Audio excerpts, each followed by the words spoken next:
കഴിഞ്ഞ ദിവസം രാജ്യത്തിന്റെ പ്രതിപക്ഷ നേതാവ് രാഹുൽ ഗാന്ധി പാർലമെന്റിൽ ഒരു തീ കൊളുത്തി. അത് വെറും തീയല്ല, അതൊരു കാട്ടുതീയായിരുന്നു. തനി നാടൻ ഭാഷയിൽ പറഞ്ഞു കഴിഞ്ഞാൽ ഒരു ഇംഗ്ലീഷ് മീഡിയം പണി എന്ന് തന്നെ വേണമെങ്കിൽ അതിനെ നമുക്ക് വിശേഷിപ്പിക്കാം. മറ്റൊന്നിനെയും കുറിച്ചല്ല ചർച്ച, നീറ്റ് എക്സാമിന്റെ പുതിയ ബില്ല് പാസ്സാക്കുന്നതിനെ കുറിച്ചായിരുന്നു.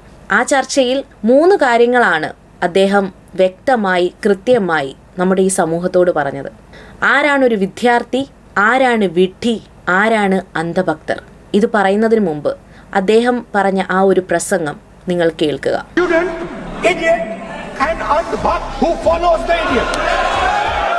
The student is someone who has an open mind. Who else is there? There is another group of people. They believe that knowledge emerges from inside them. They don't respect other people's truth. What do you call these people? Idiots. So, what about these idiots? They don't listen to anything anyone says. What? I'm not talking about them.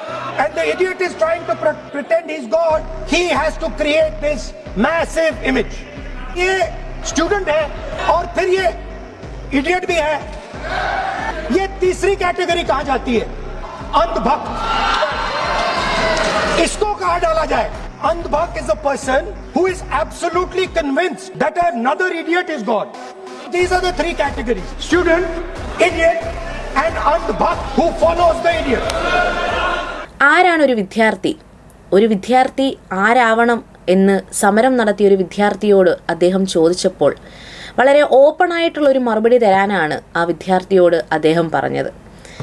അവർ പറഞ്ഞ മറുപടി വളരെയധികം മനോഹരമായി അദ്ദേഹത്തിന് തോന്നി.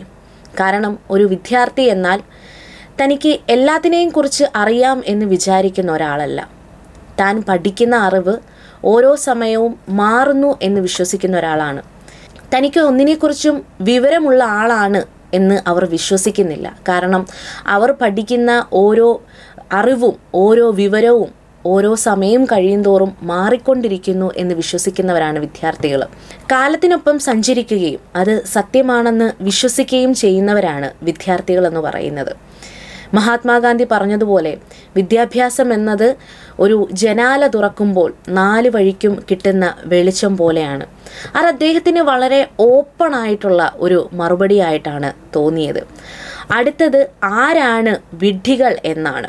അപ്പോൾ ആ വിദ്യാർത്ഥി പറഞ്ഞത്, ഒരു വിഡ്ഢി എന്നാൽ തനിക്കെല്ലാം അറിയാമെന്ന് വിശ്വസിക്കുന്നവരും എന്നാൽ ഒന്നും അറിയില്ല എന്ന ധാരണയുമുള്ളവരാണ് വിഡ്ഢികൾ എന്ന് പറയുന്നത്. നമുക്കറിയാം, ഇഡിയറ്റ് എന്ന് പറയുന്ന വാക്ക് രാജ്യദ്രോഹ വാക്കൊന്നുമല്ല, അല്ലേ? ഈ ഇഡിയറ്റ് എന്ന വാക്ക് പാർലമെന്റിൽ വീണ്ടും വീണ്ടും വീണ്ടും പ്രയോഗിക്കുന്നു എന്ന് മനസ്സിലാക്കിയതോടെ ഇത് ഞങ്ങളെ തന്നെയാണ്, എന്നെ മാത്രമാണ് എന്ന് പണ്ട് ഒരു സിനിമയിൽ ജഗതി പറഞ്ഞതുപോലെ പാർലമെന്റിൽ അവിടെ ബഹളമുണ്ടായി ഗത്യന്തരമില്ലാതെ സ്പീക്കർ ഇത് അരോചകം തോന്നുന്ന ഒരു വാക്കാണെന്ന് കരുതി രാഹുൽ ഗാന്ധി അവിടുന്ന് അണയ്ക്കാനായിട്ടാണ് ശ്രമിച്ചത്. അടുത്ത ചോദ്യം ആരാണ് അന്ധഭക്തർ എന്നാണ്. ഈ വിഡ്ഢികളായിട്ടുള്ള ആളുകൾ ദൈവമാണെന്ന് കരുതി അവരെ ഫോളോ ചെയ്യുന്നവരാണ് അന്ധഭക്തർ എന്ന് പറയുന്നത്. ഈ പ്രസംഗം അവിടെ പകുതി വഴിക്ക് വെച്ച് രാഹുൽ ഗാന്ധിയെ തടസ്സപ്പെടുത്തുകയും ഗത്യന്തരം ഇല്ലാതെ ആ ഒരു ബില്ല് അവിടെ പാസ്സാക്കുകയും ചെയ്തു. നമുക്കറിയാം, രാജ്യം ഇന്ന് ചർച്ച ചെയ്തത് 3 തരം ആളുകളെ കുറിച്ചാണ്. ആരാണ് വിദ്യാർത്ഥി, ആരാണ് വിഡ്ഢി, ആരാണ് അന്ധഭക്തർ. നമ്മുടെ രാജ്യം ചർച്ച ചെയ്യാൻ പോകുന്നതും നമ്മുടെ രാജ്യത്തെ ചെറുപ്പക്കാരും ഡോക്ടേഴ്സും കർഷകരും എംപ്ലോയീസും എല്ലാവരും ചർച്ച ചെയ്യാൻ പോകുന്നത് ഈ 3 പേരെ കുറിച്ചായിരിക്കും. അതുകൊണ്ട് വിഡ്ഢി ആരാണെന്നും അന്ധഭക്തർ ആരാണെന്നും ആർക്കും നമ്മൾ പറഞ്ഞു മനസ്സിലാക്കി തരേണ്ട ആവശ്യമില്ലല്ലോ.